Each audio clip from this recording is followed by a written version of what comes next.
The examiner passively elevates the patient's internally rotated arm, thereby compressing the supraspinatus tendon between the greater tuberosity and the acromion. Reproduction of the patient's pain indicates pathology of the supraspinatus tendon. The patient's hand is placed on the opposite shoulder and the elbow is elevated forcefully by the examiner. This maneuver results in a similar compression to the Hawkins-Kennedy test and indicates a supraspinatus tendinopathy. The patient's shoulder is positioned at 90 degrees of flexion and then forcefully adducted across the body towards the opposite shoulder, compressing the acromioclavicular joint. Reproduction of the patient's pain with this maneuver indicates acromioclavicular joint pathology. Spies test is best performed by resisting shoulder flexion with the elbow fully extended and supinated.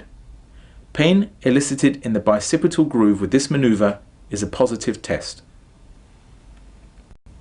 The patient's arm is flexed to 90 degrees at the elbow and the forearm pronated.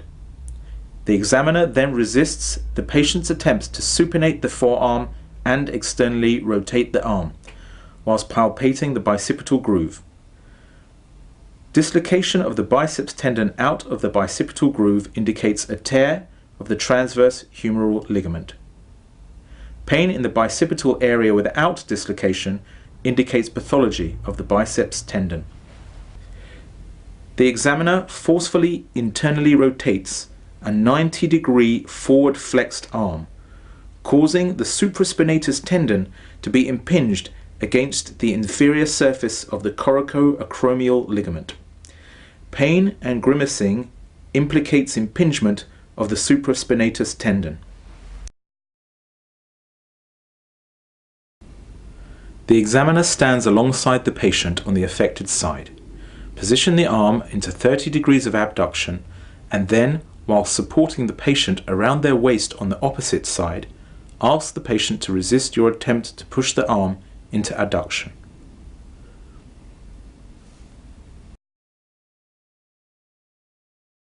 Stand alongside the patient on the affected side with the arm flexed at the elbow to 90 degrees and supporting the patient around the waist on the opposite side, ask the patient to resist your attempts to push the arm into internal rotation.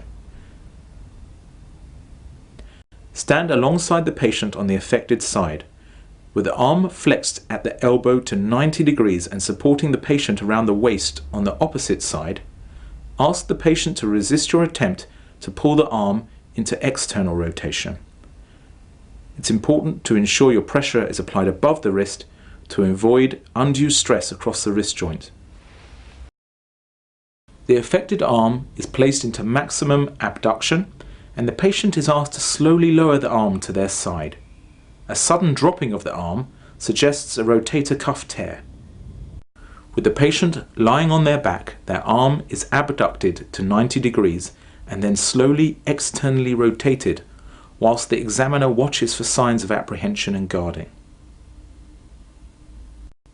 With the patient lying on their back, the patient's arm is abducted to 90 degrees and then slowly externally rotated whilst the examiner puts pressure over the proximal humerus. With the patient's arm flexed to 90 degrees, slightly adducted and maximally internally rotated, the examiner applies a downward force to the fully extended arm. Now repeat the test with the arm in maximum supination. The patient is seated or standing with the arm to be tested fully relaxed at the side. While stabilizing the scapula with one hand, the examiner grasps the proximal humerus with the other hand and applies force anteriorly and posteriorly. Comparison with the contralateral side is necessary to evaluate for side-side variation.